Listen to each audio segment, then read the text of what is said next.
राधे राधे, हरे कृष्ण। आप सभी का दिन शुभ और मंगलमय हो। प्रिय श्रोताओं, आज की इस वीडियो में आप वैशाख मास महात्म्य का 11वां और 12वां अध्याय सुनेंगे। इससे पहले के सभी अध्याय सुनने के लिए आप सबका बहुत बहुत धन्यवाद। और आप में से बहुत सारे श्रोताओं ने बहुत प्यारे प्यारे से कमेंट्स इस दौरान किए थे, लेकिन समय की कमी के कारण मैं आपके कमेंट का उत्तर नहीं दे पाई थी। मैंने आप सबके कमेंट्स पढ़े तो थे, लेकिन क्योंकि हम मथुरा वृंदावन की पावन यात्रा पर थे और आप सभी के आशीर्वाद से, श्री जी और कान्हा जी के आशीर्वाद से, कृपा से हमारी ये यात्रा सफल हुई। हमें बहुत अच्छे से दर्शन हुए और मैंने आप सब के लिए भी कान्हा जी और श्री जी से प्रार्थना की कि जिनके जीवन में जो दुख है वो दुख दूर हो जाए, जिसकी जैसी कामना है वो पूर्ण हो जाए। तो कान्हा जी और श्री जी आप सभी की मनोकामनाएं पूर्ण करें, आप सभी के दुख दूर करें और आपको इन कथाओं का पुण्य प्राप्त हो। इसी कामना के साथ आज आपको हम वैशाख मास महात्म्य का 11वां और 12वां अध्याय सुनेंगे। उससे पहले आप सभी श्रद्धा के साथ सुनिए श्री कृष्ण कवचम पाठ का हिंदी अनुवाद और आपको सुनाएंगे एक भक्त का बहुत सुंदर प्रसंग भी। देवर्षि नारद जी ने भगवान नारायण से पूछा, भगवान, अब मेरी ये सुनने की इच्छा है कि भगवान शंकर ने दयावश परशुराम को कौन सा मंत्र और कौन सा स्तोत्र और कवच दिया था। उस मंत्र के आराध्य देवता कौन है, कवच धारण करने का क्या फल है तथा स्तोत्र पाठ से किस फल की प्राप्ति होती है, वह सब कुछ आप कृपा करके बतलाइए।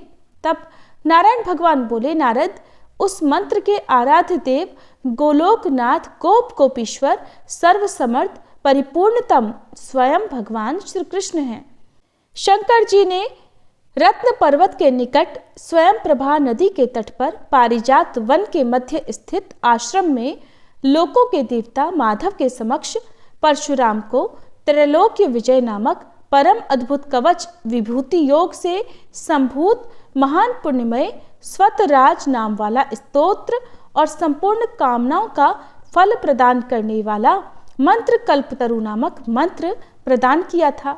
महादेव जी ने कहा, भृगुवंशी महाभागवत्स, तुम प्रेम के कारण मुझे पुत्र से भी अधिक प्रिय हो, अतः आओ कवच ग्रहण करो। हे राम, जो ब्रह्मांड में परम अद्भुत तथा विजयप्रद है, श्री कृष्ण के उस त्रैलोक्य विजय नामक कवच का मैं वर्णन करता हूँ, सुनो। पूर्व काल में श्री कृष्ण ने गोलोक में स्थित वृंदावन नामक वन में राधिकाश्रम में रासमंडल के मध्य ये कवच मुझे दिया था।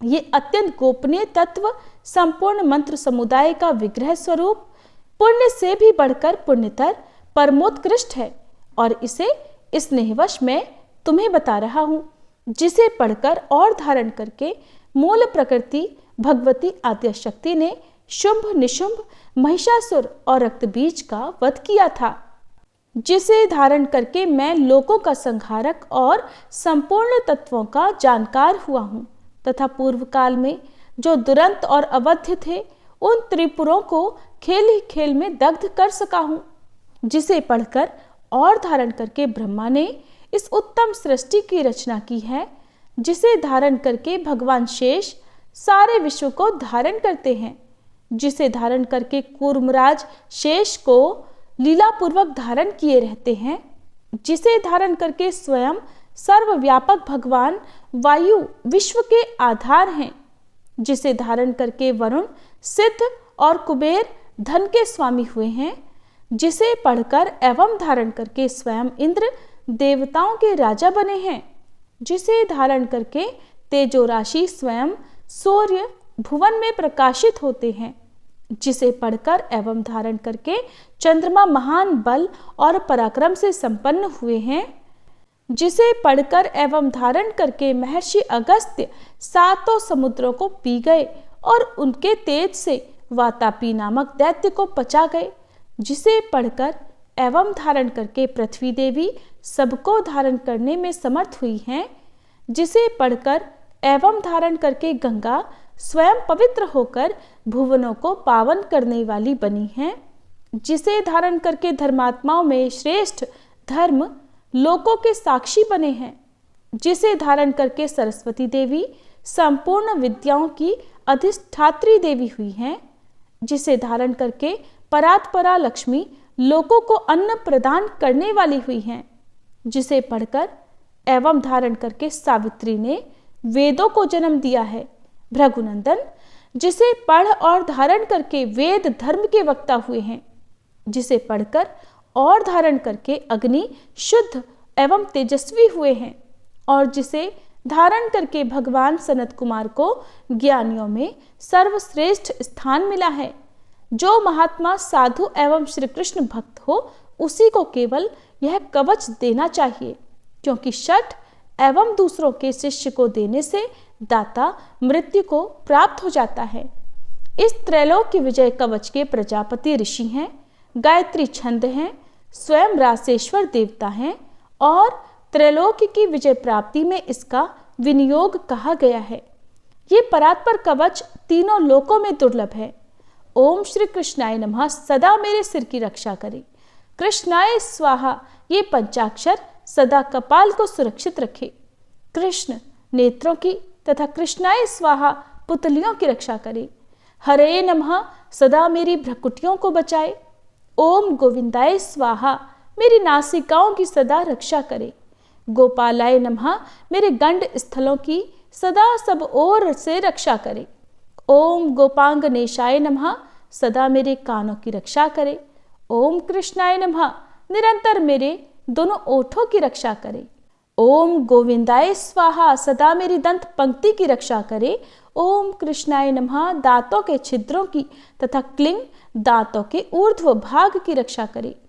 ओम श्री कृष्णाय स्वाहा सदा मेरी जिह्वा की रक्षा करे। रासेश्वराय स्वाहा सदा मेरे तालु की रक्षा करे। राधिकेशाय स्वाहा सदा मेरे कंठ की रक्षा करे। गोपांगनेशाय नमः सदा मेरे वक्ष स्थल की रक्षा करे। ओम गोपेशाय स्वाहा सदा मेरे कंधों की रक्षा करे। नमः किशोर वेशाय स्वाहा सदा मेरे पृष्ठ भाग की रक्षा करे। मुकुंदाय नमः सदा मेरे उदर की तथा ओम ह्रीं क्लीं कृष्णाय स्वाहा सदा मेरे हाथ पैरों की रक्षा करे। ओम विष्णवे नमः सदा मेरे दोनों भुजाओं की रक्षा करे। ओम ह्रीं भगवते स्वाहा सदा मेरे नखों की रक्षा करे। ओम नमो नारायणाय सदा नख छिद्रों की रक्षा करे। ओम ह्रीं ह्रीं पद्मनाभाय नमः सदा मेरी नाभि की रक्षा करे। ओम सर्वेशाय स्वाहा सदा मेरे कंकाल की रक्षा करे। ओम गोपी रमणाय स्वाहा सदा मेरे नितंब की रक्षा करे। ओम गोपी रमण नाथाय स्वाहा सदा मेरे पैरों की रक्षा करे। ओम ह्रीं श्रीं रसिकेशाय स्वाहा सदा मेरे सर्वांगों की रक्षा करे। ओम केशवाय स्वाहा सदा मेरे केशों की रक्षा करे। नमः कृष्णाय स्वाहा सदा मेरे ब्रह्मरंध्र की रक्षा करे। ओम माधवाय स्वाहा सदा मेरे रोमों की रक्षा करे। ओम ह्रीं श्रीं रसिकेशाय स्वाहा मेरे सर्वस्व की सदा रक्षा करे। परिपूर्णतम श्री कृष्ण पूर्व दिशा में सर्वदा मेरी रक्षा करे। स्वयं गोलोकनाथ अग्निकोण में मेरी रक्षा करे। पूर्ण ब्रह्म स्वरूप दक्षिण दिशा में सदा मेरी रक्षा करे। श्री कृष्ण नैऋत्य कोण में मेरी रक्षा करे। श्री हरि पश्चिम दिशा में मेरी रक्षा करे। गोविंद वायव्य कोण में नित्य निरंतर मेरी रक्षा करे।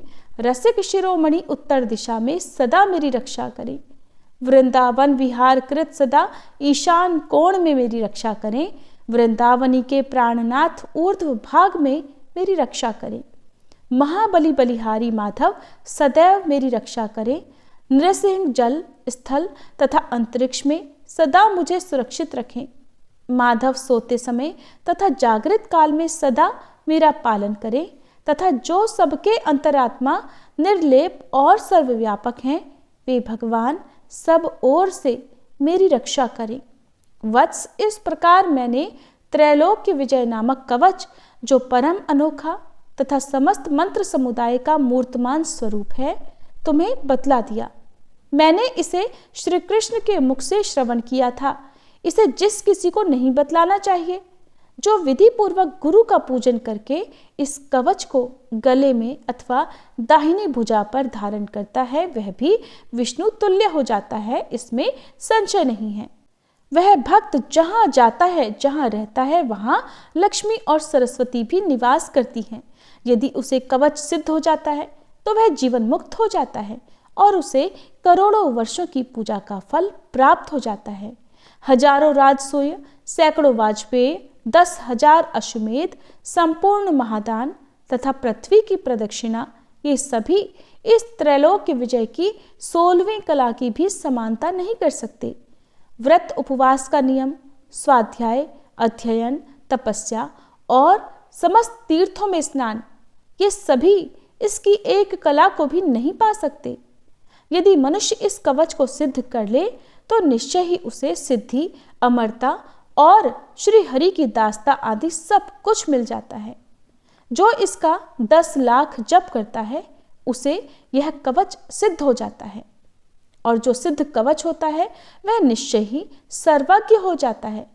परंतु जो इस कवच को जाने बिना श्री कृष्ण का भजन करता है उसकी बुद्धि अत्यंत मंद है।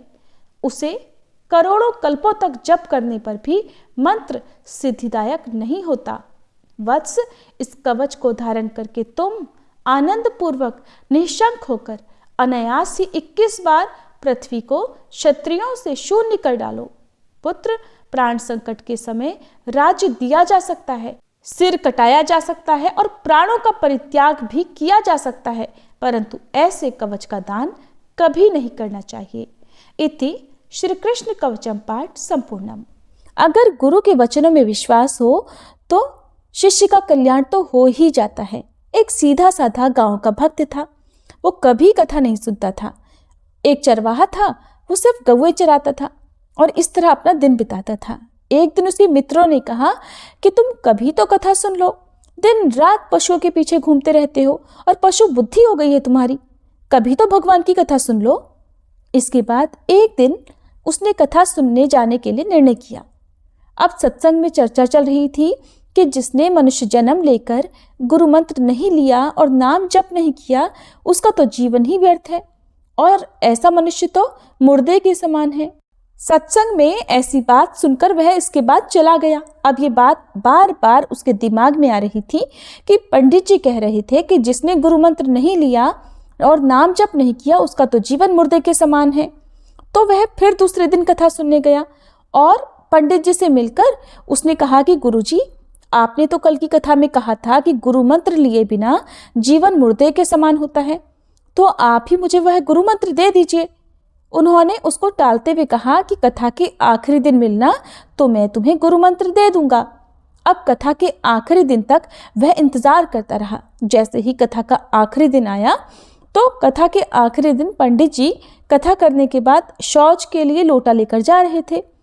अब तो वह चरवाहा गुरु मंत्र लेने के लिए इतना आतुर हो गया था कि वो भी उनके पीछे पीछे चल दिया। उसने कहा कि पंडित जी, इतने दिनों से घुमा रहे हो, अब तो गुरु मंत्र दे दो। पंडित जी को तो शौच के लिए जाना था, उन्हें जल्दी थी। फिर उन्होंने देखा ये तो पीछे ही पड़ गया, तो उन्होंने उसे फटकारते हुए कहा, धत गपोचन। अब उस चरवाहे को लगा वही मंत्र है जिसके लिए मैं इतने दिनों से इंतजार कर रहा था। तो उसने कहा, जय गुरुदेव, और फिर पंडित जी को प्रणाम करके वह चरवाहा अपने घर चला गया। घर जाकर उसने अपने परिवार वालों से कहा कि आज से गौएं चराना बंद, अब मुझे गुरु मंत्र मिल गया है, अब से मैं भजन करूंगा, अब मेरा जीवन मुर्दे के समान नहीं रहेगा। अब तो वो बैठ गया और धत गपोचन जपने लगा। अब इसमें ना कोई भगवान का नाम है ना कोई मंत्र है। उसकी ऐसी लगन लगी कि वो तो हर समय बस यही जपता रहता। श्री कृष्ण जो बड़े बड़े मुनियों के ध्यान में नहीं आते, वो सरल और भोले भाले भक्तों को बड़ी आसानी से मिल जाते हैं। हरिवंश महाप्रभु ने भी श्री हित 84 जी में कहा है, मुनि मन ध्यान धरत नहीं पावत, करत विनोद संग बालक भट्ट, दास अनन्य भजन रस कारण, जय श्री हित हरिवंश प्रगट लीला नट। भगवान ये सब देख रहे थे और उन्होंने फिर रुक्मणी जी से कहा कि चलो आज एक भक्त के दर्शन करने चलते हैं। रुक्मणी जी ने कहा, बहुत दिनों बाद आज आपको अपने किसी भक्त की याद आई है प्रभु जी, जरूर कोई बड़ा भक्त ही होगा। रुक्मणी जी साधारण वेश में भगवान के साथ गईं। जब वे दोनों गांव में गए तो भगवान ने रुक्मणी जी से कहा कि पहले आप जाकर उनसे मिलो। प्रभु के कहने पर रुक्मणी जी आगे गई तो उन्होंने देखा कि एक भक्त बैठकर धत कपोचन जप रहा था। रुक्मणी जी सोचने लगी, ये भला भगवान का कौन सा नाम है जो ना तो विष्णु सहस्त्र नाम में है ना गोपाल सहस्त्र नाम में। तो उन्होंने आवाज लगाकर पूछा, अरे ये कौन सा भजन कर रहे हो और किसका भजन कर रहे हो? लेकिन वो तो बस अपना जप करता रहा, चुप रहा। उन्होंने फिर पूछा, किसका भजन कर रहे हो? तो 2-3 बार पूछने के बाद उस चरवाहे को गुस्सा आ गया। उसने मारे गुस्से के जवाब दिया, तुम्हारे पति का। रुक्मणी जी ने सुना और फिर वापस आई, आकर प्रभु से कहने लगी कि बहुत जानकार भक्त है, मैं तो इतना छुपा कर गई थी, अपना वेश बदल कर गई थी, फिर भी वो मुझे पहचान गया। तब भगवान कहने लगे, हाँ तभी तो हम इसके दर्शन करने आए हैं। अब रुक्मणी जी ने भगवान से कहा कि प्रभु आप उस भक्त के दर्शन बाद में करना, आप तो बस पहले मुझे ये बताओ कि वो आपका कौन सा नाम जप रहा है जो मुझे नहीं पता। भगवान ने कहा, ये नाम तो मुझे बहुत प्यारा है, ये मेरा ब्रिज का रखा हुआ नाम है, मेरा ये नाम मैया ने रखा था। एक दिन मैं अपनी सखाओं के साथ मिलकर चोरी चोरी माखन खा रहा था और उन्हें भी खिला रहा था। इतने में मैया और गोपीजन आ गई और उन्होंने कहा, कन्हैया ये क्या कर रहा है? अब मैंने देखा कि हम तो फंस गए। मैंने कहा, मैया मैंने देखा कि माखन में चींटियां चढ़ी हुई हैं तो मैं चींटी निकाल रहा था। मैया ने पूछा, फिर ये तुम्हारा पूरा हाथ माखन से क्यों सना हुआ है? इस पर मैंने कहा, मैया चींटी माखन के अंदर चली गई थी तो मुझे भी मटकी में हाथ डालना पड़ा। फिर मैया ने पूछा, तो तुम्हारे मुख पर माखन कैसे लगा? तो मैंने कहा कि एक मक्खी बार बार उड़कर मुझे परेशान कर रही थी, तो मैंने अपने हाथ से उसे मारने की कोशिश की तो मक्खन वाला हाथ मेरे मुंह पर लग गया। अब तो मैया समझ गई कि मैं अपनी चोरी छुपा रहा हूँ और ये सारी कहानियां सुना रहा हूँ। तब उन्होंने कहा, धत कपोचन। प्रभु ने श्री रुक्मणी जी से कहा कि ये मेरा उस समय का रखा हुआ नाम है। एक अनपढ़ आदमी ने गुरु के वचनों पर श्रद्धा विश्वास रखकर जब एक साधारण शब्द बोला तो उसे भगवान का साक्षात्कार हो गया। भगवान तो अंतर्यामी है, सर्वज्ञ है, वो तो हर कण कण में हर अक्षर में विराजमान है। फिर राधा नाम तो स्वयं हरि जपते हैं, राधा नाम तो परम प्रेममय है। जब उस चरवाहे ने विश्वास करके धत कपोचन जपा तो उसे रुक्मणी जी और श्री द्वारकाधीश भगवान दर्शन देने आ गए। सोचिए जरा, अनजाने में एक ऐसे शब्द का उच्चारण करने से जिसका कोई अर्थ ही नहीं था, जो कभी किसी ने सुना नहीं था, अगर श्रद्धा के साथ उस चरवाहे ने उस नाम का जप किया तो उसे ठाकुर जी के दर्शन हो गए। तो फिर भला अगर आप श्रद्धा और विश्वास करके राधा राधा नाम जपेंगे तो क्या आपको भगवान प्राप्त नहीं होंगे? इसीलिए तो गुरु द्वारा प्रदत्त उपासना में संदेह नहीं करना चाहिए और राधा राधा जपना चाहिए। और हर किसी के जीवन में एक गुरु का होना, एक गुरु मंत्र का होना अत्यंत आवश्यक है। ये था आज का प्रसंग। आप सभी कमेंट बॉक्स में राधा राधा जरूर लिखिएगा। अब सुनिए आज के अध्याय। इससे पहले की कथा में आपने सुना कि जब भगवान ने अपनी सखी को आज्ञा दी कि जाकर वह खुद देखें कि वह कन्या इस प्रशंसा के योग्य है या नहीं, क्योंकि वह अद्वितीय अनुपम रूप और लावण्य से भरपूर थी, तब वकुल मालिका सखी देवाधिदेव भगवान को प्रणाम करके गुंजा के दाने के समान लाल रंग वाले घोड़े पर सवार हुई और उनके बताए हुए मार्ग से चल दी। रास्ते में तरह तरह के हिरन, पक्षियों और वृक्ष लताओं को देखती हुई और बार बार प्रसन्न होती हुई वह आरणी नदी के पश्चिम तट पर जा पहुंची। वह स्थान बहुत सारे वृक्षों से हरा भरा था। वहां अगस्त्येश्वर के समीप अपने लाल घोड़े से उतरकर वकुल मालिका स्नान और जलपान करके फिर नदी के तट पर ही विश्राम करने लगी। इतने में ही राजभवन से बहुत सारी स्त्रियां देवता के समीप वहां आईं। वे सब की सब पद्मावती की सखियां थीं। उन्हें देखकर वकुल मालिका उनके पास गई और इस प्रकार बोली, हे सुंदरियों, तुम सब कौन हो? तुम्हारे आभूषण और हार तो बड़े विचित्र हैं। तुम कहाँ से आई हो और इस स्थान पर तुम्हारे आने का उद्देश्य क्या है? उसकी बात सुनकर सखियों ने मंद मंद मुस्कुराते हुए कहा, हम आकाश राज की रनवास में रहने वाली स्त्रियां और महाराज की पुत्री पद्मावती की सहेलियां हैं। एक दिन राजकुमारी को आगे करके हम वन में गई थी। वहां उनके लिए फूल तोड़ती हुई सभी सखियां एक वृक्ष के नीचे जा बैठी। वहीं हमें एक सुंदर पुरुष का दर्शन हुआ। उनके श्री अंगों की कांति इंद्र नीलमणि के समान श्याम थी। उनका वक्ष स्थल लक्ष्मी जी का निवास जान पड़ता था। मुख पर मंद मंद मुस्कान की छटा छा रही थी। दोनों भुजाएं बहुत ही सुंदर, विशाल और हष्टपुष्ट थी। कटी प्रदेश में शुद्ध पीताम्बर शोभायमान था। उन्होंने एक हाथ में स्वर्णमय धनुष और दूसरे में बाण धारण कर रखा था। मस्तक पर उनके सोने का मुकुट भी चमक रहा था। वे हार और भुजबंद आदि आभूषणों से विभूषित थे।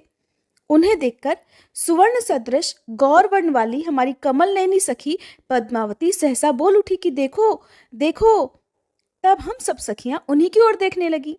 इतने में ही वे शीघ्र ही वहां से चले गए। उनके चले जाने पर हमारी सखी पद्मावती मूर्छित हो गई।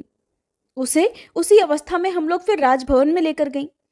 पुत्री की ऐसी अवस्था देखकर महाराज ने ज्योतिषियों से पूछा कि हे विप्रवर, मेरी पुत्री की ग्रह दशा का फल तो बताइए।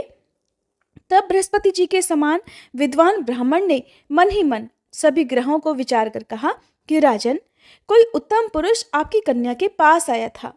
उसे ही देखकर राजकुमारी जी मूर्छित हो गई हैं। उसी के साथ पद्मावती का विवाह संबंध होगा। राजा से ऐसा कहकर ज्योतिषी जी अपने घर चले गए। तब आकाश राज ने वैदिक ब्राह्मणों को बुलाकर आदरपूर्वक कहा कि ब्राह्मणों, आप सभी देव मंदिर में जाकर वेद मंत्रों के साथ शंकर जी का महाअभिषेक कीजिए। उनको ऐसा आदेश देकर महाराज ने फिर हमें बुलाया और इस प्रकार कहा कि कन्याओं, तुम भगवान के महाअभिषेक की सामग्री जुटाओ। राजा की यह आज्ञा पाकर ही हम सब सखियां यहाँ देव मंदिर में आई हैं। हे सुभगे, अब तुम भी हमें अपना परिचय दो। कहाँ से या किस काम से तुम्हारा यहाँ आना हुआ है, या फिर यहाँ से कहीं और जाने का तुम्हारा विचार है? लगता है इस दिव्य अश्व पर आरूढ़ होकर तुम देवलोक से आई हो। सखियों के इस प्रकार पूछने पर वकुल मालिका को बड़ा हर्ष हुआ। उसने मधुर वाणी में कहा कि मैं वेंकटाचल से इस घोड़े पर सवार होकर आई हूँ और महारानी धरणी देवी से मिलना चाहती हूँ। क्या राजभवन में महारानी के दर्शन हो सकते हैं? उसकी यह बात सुनकर उन कन्याओं ने कहा, शुभे, तुम हमारे साथ धरणी देवी का दर्शन कर सकती हो। तब वकुल मालिका उन कन्याओं के साथ राजभवन में आई। उधर धरणी देवी ने अंतःपुर में जाकर अपनी पुत्री से कहा कि बेटी, मैं तुम्हारा कौन सा कार्य करूं? तुम्हें कौन प्रिय वस्तु लगती है? माता के इस प्रकार पूछने पर मनस्वी कन्या पद्मावती ने मंद स्वर में कहा, अम्बे, संसार में जो सबसे अधिक नयनाभिराम है, नयनों को सुख देने वाला है, साधु संतों के मन को भी जो परम प्रिय लगता है, ब्रह्मादि देवता भी जिसके दर्शन की इच्छा रखते हैं, जो सबसे महान और सर्वत्र व्यापक है, तेजस्वी पदार्थों में भी सबसे अधिक तेजस्वी है, देवताओं का भी देवता है, श्रेष्ठ भक्तों को ही जो इस लोक में सुलभ है और अभक्तों को जिसकी कभी प्राप्ति ही नहीं होती, उसी वस्तु में मेरा मन लग रहा है। माते, वह भक्तों को सभी कामनाएं देने वाला है। आप मेरे लिए उस वस्तु की खोज कराइए। तब धरणी देवी बोली, सुलोचने, जरा उसके भक्तों का लक्षण तो बतलाओ जिनके लिए वह इस संसार में सुलभ है। पद्मावती कहने लगी कि उनके मनोरम लक्षणों का वर्णन करती हूँ, माते सुनो।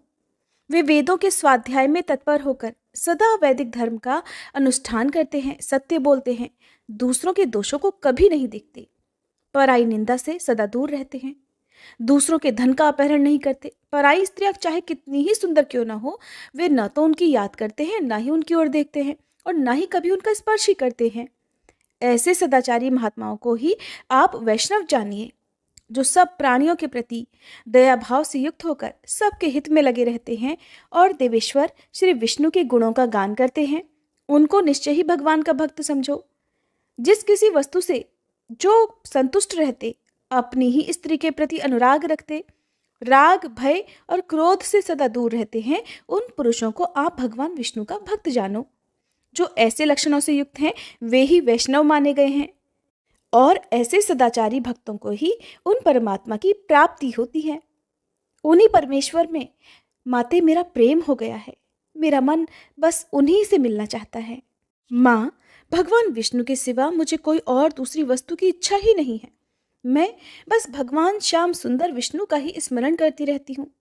उन्हीं के हरि, अच्युत आदि नाम लिया करती हूँ और उन्हीं के सहारे ये जीवन धारण कर रही हूँ। इसलिए जिस प्रकार भी किसी भी तरह उनसे संबंध हो सके, वैसा कोई उपाय सोचिए।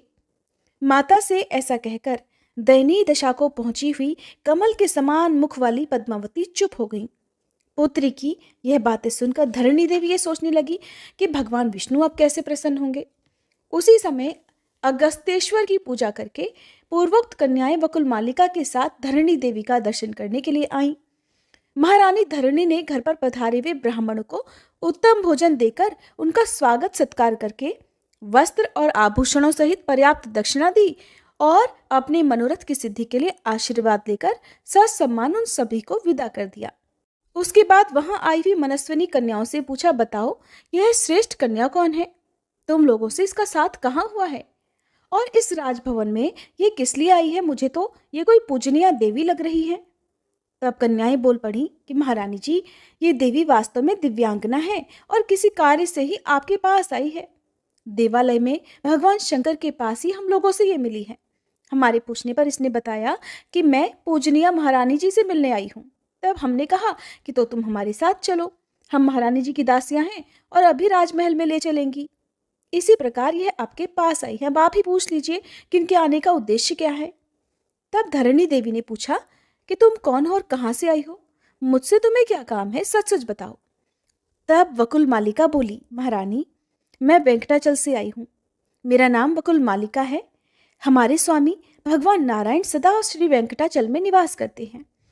एक दिन वे हंस के समान श्वेत और मन के समान वेगशाली अश्व पर सवार होकर वेंकटगिरी के पास ही वन में शिकार खेलने के लिए गए और एक वन से दूसरे वन में घूमते हुए आरणी नदी के तट पर जा पहुंचे। वहां घोड़े से उतरकर वे नदी के सुंदर तट पर घूमने लगे। उसी समय उन्होंने फूल तोड़ती हुई कुछ सुंदरी कन्याओं को देखा। उनके बीच में एक तनवंगी कन्या भी थी जो लक्ष्मी जी के समान ही स्वर्ण गौरी और अत्यंत मनोहर थी। उस कन्या के प्रति भगवान का मन अनुरक्त हो गया, मोहित हो गया। उस कन्या को प्राप्त करने की इच्छा से फिर श्री हरि ने उन कन्याओं से पूछा कि यह सुंदरी कुमारी कौन है? कन्याओं ने उत्तर दिया कि महाबल, यह आकाश राज की कन्या है। इतना सुनकर वे घोड़े पर सवार हो गए और बड़ी तेजी से अपने निवास स्थान वेंकटाचल पर जा पहुंचे। वहां स्वामी पुष्करणी के किनारे अपने धाम में प्रवेश करके भगवान ने मुझे बुलाया और इस प्रकार कहा कि सखी वकुल मालिके, तुम आकाश राज के नगर में जाकर महाराज के अंतःपुर में प्रवेश करो और महारानी धरणी से मिलकर कुशल प्रश्न पूछने के बाद उनकी सुंदरी पुत्री पद्मालया को मेरे लिए मांग लो और राजा का मनोभाव जानकर, उनकी जो भी इच्छा हो वो जानकर शीघ्र ही लौटकर आ जाओ। महारानी, भगवान की ऐसी आज्ञा होने पर मैं आपके महल में आई हूँ। अब आप मंत्री सहित महाराज जी से सलाह करके जो भी आपको उचित जान पड़े वैसा कीजिए। वकुल मालिका की बात सुनकर महारानी धरणी बहुत प्रसन्न हुई। उन्होंने आकाश राज को बुलाया और पद्मालया के पास जाकर मंत्रियों के बीच में उसकी कही हुई सारी बातें कह सुनाई। सुनकर राजा भी अत्यंत प्रसन्न हुए और मंत्रियों तथा पुरोहितों से बोले कि मेरी पुत्री पद्मालया दिव्य रूप वाली अयोनिजा कन्या है। उसके लिए वेंकटाचल निवासी देवाधिदेव भगवान नारायण ने याचना की है। आज तो मेरा मनोरथ पूर्ण हो गया। बताइए आप लोगों की क्या राय है? महाराज का उत्तम वचन सुनकर सभी मंत्री प्रसन्न मन से बोले, राजन, यदि ऐसी बात है तो हम सब लोग तो कृतार्थ हो गए। इस संबंध से आपका यह कुल सबसे उन्नत होगा। आपकी अनुपम कन्या साक्षात भगवती लक्ष्मी जी के साथ आनंद पूर्वक रहेगी। आप इसे देवाधिदेव शारंग धनुषधारी परमात्मा श्री विष्णु को समर्पित कीजिए। यह शोभामय वसंत ऋतु है। इसमें इस शुभ कार्य का अनुष्ठान शीघ्र ही कर डालना चाहिए। बृहस्पति जी को बुलाकर आप बस विवाह के लिए लगन निश्चित करें। इसके बाद बहुत अच्छा कहकर आकाश राज ने देवलोक से बृहस्पति जी को बुलाया और वर कन्या के विवाह के लिए लगन पूछा। हे ब्राह्मण, कन्या का जन्म नक्षत्र मृगशिरा है और वर का श्रवण, इसलिए इन दोनों के विवाह संबंध का विचार कीजिए। तब बृहस्पति जी कहने लगे कि वर और कन्या दोनों के सुख की वृद्धि के लिए ज्योतिषियों ने उत्तरा फाल्गुनी नक्षत्र को सर्वश्रेष्ठ माना है। इसलिए वैशाख मास के उत्तरा फाल्गुनी नक्षत्र में दोनों का ही विधि पूर्वक विवाह कार्य संपन्न किया जाए। ये सुनकर राजा ने बृहस्पति जी को पूजा करके उन्हें विदा कर दिया और भगवान की दूती से कहा, अर्थात सखी से कहा, शुभे, तुम भगवान के निवास स्थान को जाओ और देवाधिदेव नारायण से कहो कि वैशाख मास में ये मंगल कार्य संपन्न होगा। आप वैवाहिक मंगलाचार संपन्न करके यहाँ पधारें। इसके बाद देवी का प्रिय करने वाली शुक रूपी दूत को वकुल मालिका के साथ भेजकर आकाश राज ने अपने पुत्र को वायु, इंद्र आदि देवताओं के बुलाने के कार्य में नियुक्त कर दिया। साथ ही विश्वकर्मा जी को बुलाकर अपने नगर की सजावट के काम में लगाया। विश्वकर्मा जी ने पल भर में ही अपना कार्य पूरा कर दिया। उधर वकुल मालिका अश्व पर सवार होकर शुक के साथ प्रस्थान कर गई और वेंकटाचल पर पहुंचकर देवालय के समीप घोड़े से नीचे उतरी। फिर शुक को अपने साथ लेकर मंदिर के भीतर गई। वहां सुंदर नेत्रों वाले भगवान नारायण को लक्ष्मी जी के साथ रत्न सिंहासन पर विराजमान देखकर प्रणाम करके प्रसन्नता पूर्वक बोली कि प्रभु, वहां का कार्य तो मैंने पूरा कर लिया। उधर से मांगलिक वार्ता करने के लिए ही ये शुक यहाँ मेरे साथ आया हुआ है। तब भगवान की आज्ञा पाकर शुक ने उन्हें प्रणाम किया और इस प्रकार कहा, हे माधव, भूमि कन्या पद्मावती ने आपके पास ये संदेश भेजा है कि मुझे स्वीकार कीजिए। रमापते मैं आपके ही नाम लेती हूँ, आपके ही स्वरूप का सदा स्मरण करती हूँ। हे मधुसूदन, आपकी प्रसन्नता के लिए ही मैं सब कार्य करती हूँ। मेरे इस काम में पिता और माता की भी सहमति है, इसलिए हे देवेश, मुझ पर कृपा करके मुझे स्वीकार कीजिए। शुक का यह प्रिय वचन सुनकर श्री हरि कहने लगे कि शुक, जाओ और पद्मालया से इस प्रकार कहो कि देवी, श्री नारायण देव ने कहा है कि मैं देवताओं को साथ लेकर मंगलमय विवाह कार्य संपन्न करने के लिए अवश्य आऊंगा। भगवान का ये वचन सुनकर और प्रसाद रूप से उनकी दी हुई वनमाला लेकर वह शुक शीघ्र ही आकाश राज की कन्या के पास लौट गया। उसने कस्तूरी की सुगंध से युक्त वह तुलसी माला राजकुमारी को देकर प्रणाम किया और भगवान का शुभ संदेश भी कह सुनाया। सुनकर उस प्रसाद माला को हाथ में लेकर पद्मालया ने उसे मस्तक पर चढ़ा लिया और भगवान के आगमन की प्रतीक्षा करती हुई योग्य आभूषण धारण कर लिए। आकाश राज ने भी आनंद मगन होकर चंद्रदेव को बुलाकर आदरपूर्वक कहा, हे राजन, आप नाना प्रकार का सरस भोजन तैयार कीजिए जो भगवान विष्णु के भोग में आने योग्य हो। उत्तम से उत्तम अन्न की व्यवस्था होनी चाहिए। इस प्रकार प्रबंध करके भगवान के आने की प्रतीक्षा करते हुए आकाश राज बहुत ही प्रसन्न मन से राजसभा में बैठे हुए थे। इसके बाद देवाधिदेव भगवान नारायण ने भी लक्ष्मी जी को बुलाकर कहा, हे कल्याणी, अपनी सखियों को आज्ञा दो और वैवाहिक कार्य संपन्न करो। भगवान का ये आदेश सुनकर लक्ष्मी देवी ने सखियों को बुलाया और सभी को आवश्यक कार्य करने की आज्ञा दी। तब प्रीति देवी ने सुगंधित तेल लिया, श्रुति देवी रेशमी वस्त्र लेकर भगवान के समीप खड़ी हुई, स्मृति भी तरह तरह के आभूषण लेकर प्रसन्नता पूर्वक उपस्थित हुई। धृति ने दर्पण हाथ में लिया, शांति ने कस्तूरी को प्रस्तुत किया, लज्जा देवी यक्ष कर्दम लेकर भगवान के सामने खड़ी हुई। यक्ष कर्दम अर्थात कपूर, अगर, कस्तूरी और कंकोल से बनी हुई अंगराग सामग्री को यक्ष कर्दम कहते हैं। कीर्ति ने सोने का पट्ट और रत्नमय मुकुट हाथ में लिया, शची ने छत्र लगाया, सरस्वती देवी चमर डुलाने लगी, गौरी देवी ने दूसरा चवर हाथ में ले लिया, विजया और जया पंखा झलने लगी। इस प्रकार सभी देवियों को वहां उपस्थित देखकर लक्ष्मी देवी ने शीघ्रता पूर्वक उठकर सुगंधित तेल हाथ में लिया और भगवान के मस्तक से लेकर सभी अंगों में उसे लगाकर सुगंधित चूर्ण से उपटन किया। इस प्रकार श्री नारायण देव के सभी अंगों को भली भांति मलकर आकाश गंगा आदि तीर्थों से भरकर लाए हुए 100 स्वर्णमय कलश मंगवाए और उनमें से एक एक को लेकर उसके जल से भगवान का अभिषेक किया। इसके बाद सुनहरे रंग के सुगंध युक्त चंदन से भगवान के अंग में लेप लगाया। फिर उनकी कमर में रेशमी पीतांबर बांधकर उसमें करधनी पहना दी, मस्तक पर मुकुट रखा और अन्यान्य आभूषणों से भी विभिन्न अंगों को विभूषित कर दिया। उनकी सभी अंगुलियों में लक्ष्मी जी ने दिव्य सोने की अंगूठियां पहना दी। इसके बाद धृति देवी ने भगवान के समीप जाकर दर्पण दिखाया। दर्पण देखकर देवाधिदेव विष्णु ने स्वयं ही ऊर्ध्व पुंड्र धारण किया। इसके बाद वे लक्ष्मी जी के साथ गरुड़ पर आरूढ़ हो गए। इसी समय श्री ब्रह्मा, महादेव जी, इंद्र, वरुण, यम और कुबेर उनकी सेवा में उपस्थित हुए। इन सभी देवताओं, वशिष्ठ आदि मुनीश्वरों, सनकादि मुनियों तथा अन्य भगवत भक्तों के साथ भगवान विष्णु नारायणपुर को गए। उस समय भगवान विष्णु के समीप देवताओं के नगाड़े बजने शुरू हो गए। मुनिगण वेद मंत्रों का जाप करते हुए भगवान के पीछे पीछे चल रहे थे। भगवान के साथ सभी देवता और विश्वक्सेन आदि पार्षद चल रहे थे। वकुलमाला आदि सखियां रथों में बैठकर गईं।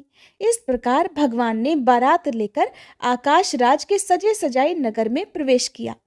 आकाशराज ने देखा कि भगवान आ गए और पुत्री पद्मावती भी ऐरावत पर बैठकर समस्त पुरी की परिक्रमा करके गोपुर द्वार पर आ पहुंची हैं।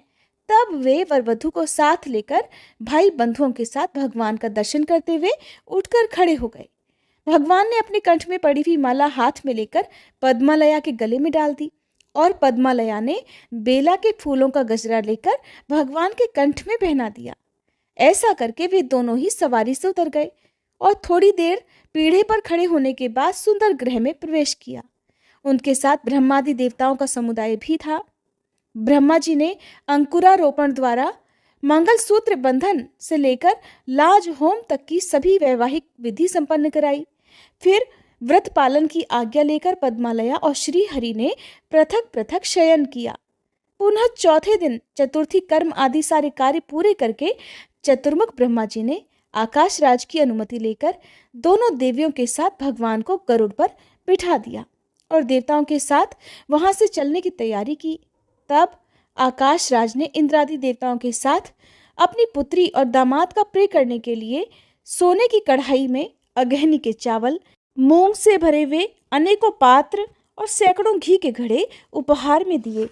हजारों घड़े दूध और दही से भरे हुए अनेकों बर्तन, आम, केला और नारियल के दिव्य फल, आंवले, कुष्मांड, राज कदली के फल, कटहल, बिजौरा, नींबू, शक्कर से भरे हुए घड़े, सोना, मणि, मोती, करोड़ों रेशमी वस्त्र, हजारों दास दासी, करोड़ों गाय, हंस और चंद्रमा के समान सफेद रंग के 10,000 घोड़े और सदा उन्मत्त रहने वाले 100 से अधिक ऊंचे ऊंचे हाथी, ये सारी वस्तुएं भगवान विष्णु को भेंट करके आकाशराज उनके आगे खड़े हो गए। पद्मावती और लक्ष्मी देवी के साथ वेंकटनाथ भगवान विष्णु उपहार की भेंट की वह सब सामग्री देकर बड़े प्रसन्न हुए और अपने ससुर से बोले कि हे राजन, इस समय आप मेरे गुरु हैं, आपको जो भी इच्छा हो मुझसे वर मांग लीजिए। भगवान की ये बात सुनकर आकाशराज कहने लगे कि देव, इस संसार में आपकी अनन्य सेवा ही मेरे द्वारा होती रहे, मेरा मन आपके चरणार बिंदों में रमता रहे और आप में मेरी निरंतर भक्ति बनी रहे, बस मुझे इतना सा ही वरदान दीजिए। श्री भगवान बोले, हे राजन, आपने जो कुछ कहा है वह सब पूर्ण होगा। इसके बाद ब्रह्मादि देवताओं ने और शुक आदि मुनिगणों ने भगवान पुरुषोत्तम की स्तुति की। फिर ब्रह्मादि सभी देवताओं का यथा योग्य सत्कार करके श्री हरि ने उन्हें स्वर्गलोक में जाने के लिए प्रसन्नता पूर्वक आज्ञा दे दी। उन सब के चले जाने पर भगवान नारायण स्वामी पुष्करणी के तट पर लक्ष्मी देवी और पद्मावती के साथ अपने दिव्य धाम में रहने लगे। और इसके बाद जो कुछ भी हुआ उसका वृतांत आप सभी कल के अध्याय में जरूर सुनिएगा। अब सुनिए श्री कृष्ण चालीसा पाठ और तुलसी माता की आरती।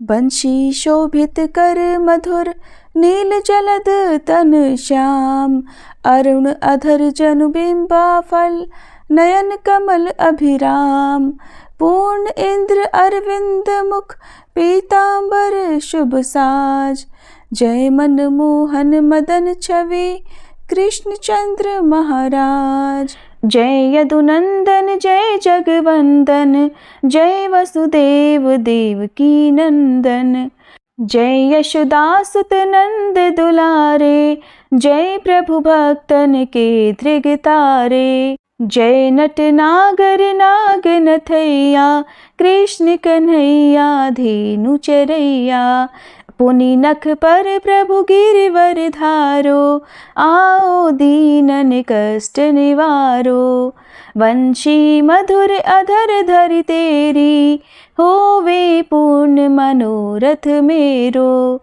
आओ हरि पुनि माखन चाखो, आज लाज भारत की राखो, गोल कपोल चिबुक अरुणारे, मृदु मुस्कान मोहिनी डारे, रंजित राजीव नयन विशाला, मोर मुकुट वैजंती माला, कुंडल श्रवण पीत पट आछे, कटी किंकणी काछन काछे, नील जलज सुंदर तन सोहे, छवि लखि सुर नर मुनि मन मोहे, मस्तक तिलक अलक घुंघराले, आओ कृष्ण बांसुरी वाले, करी पय पान पूत नहीं तार्यो, अका बका कागा सुर मार्यो। मधुवन जलत अग्नि जब ज्वाला, भय शीतल लखित ही नंद लाला। सुरपति जब ब्रज चढ़ियो रिसाई, मसूर धार वारी वर्षाई। लगत लगत ब्रज चहन बहायो, गोवर्धन नखधारी बचायो। लखी यशोदा मन भ्रम अधिकाई, मुख मह 14 भुवन दिखाई। दुष्ट कंस अति उधम मचायो, कोटि कमल जब फूल मंगायो। नाथी काली यही तब तुम लीन्हे, चरण चिन्ह दे निर्भय कीन्हे। करी गोपिन संग रास विलासा, सबकी पूरन करी अभिलाषा। केतिक मह असुर संग हार्यो, कंस ही केस पकड़ दे मार्यो। मात पिता की बंदी छुड़ाई, उगर सेन कह राज दिलाई। मही से मृतक 6 सुत लायो, मातु देव की शोक मिटायो। भौमासुर मुर दैत्य संहारो, लाए 10 सहस कुमारो। दे भी नहीं तृण चीर संहारा, जरा सिंधु राक्षस कह मारा। असुर बकासुर आदिक मार्यो, भक्तन के तब कष्ट निवार्यो। दीन सुदामा के दुख टार्यो, तंदुल 3 मूठ मुख डार्यो। प्रेम के साग विदुर घर मांगे, दुर्योधन के मेवा त्यागे। लखी प्रेम की महिमा भारी, ऐसे श्याम दीन हितकारी। भारत के पारथ रथ हाके, लिए चक्र कर नहीं बल ताके। निज गीता के ज्ञान सुनाए, भक्तन हृदय सुधा वर्षाए।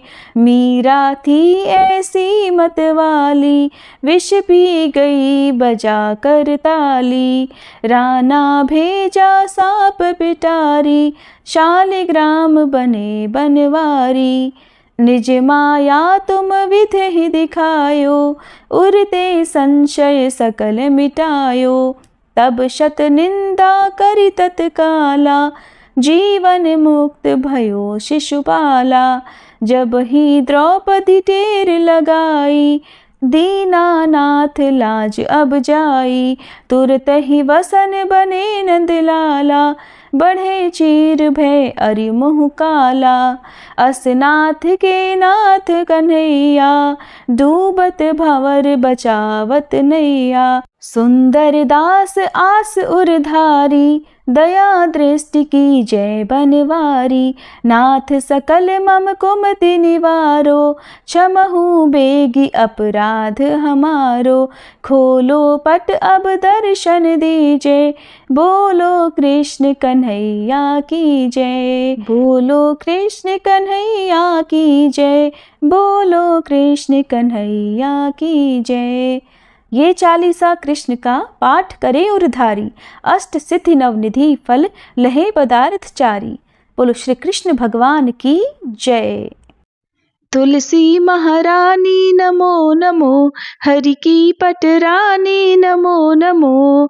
धन तुलसी पूरण तप कीनो, धन तुलसी पूरण तप कीनो। शालिग्राम बनी पटरानी नमो नमो, तुलसी महारानी नमो नमो। जाके पत्र मंजरी कोमल, जाके पत्र मंजरी कोमल। श्रीपति कमल चरण लपटानी नमो नमो, तुलसी महारानी नमो नमो। धूप दीप नैवेद्य आरती, धूप दीप नैवेद्य आरती। पुष्पन की वर्षा वर्षानी नमो नमो, तुलसी महारानी नमो नमो। 56 भोग 3600 व्यंजन, 56 भोग 3600 व्यंजन। बिन तुलसी हरि एक न मानी नमो नमो, बिन तुलसी हरि एक न मानी नमो नमो। तुलसी महारानी नमो नमो। सभी सखी मैया तेरो यश गावे, सभी सखी मैया तेरो यश गावे। भक्ति दान दीजे महारानी नमो नमो। तुलसी महारानी नमो नमो। हरि की पटरानी नमो नमो। तुलसी महारानी नमो नमो। तुलसी मैया की जय।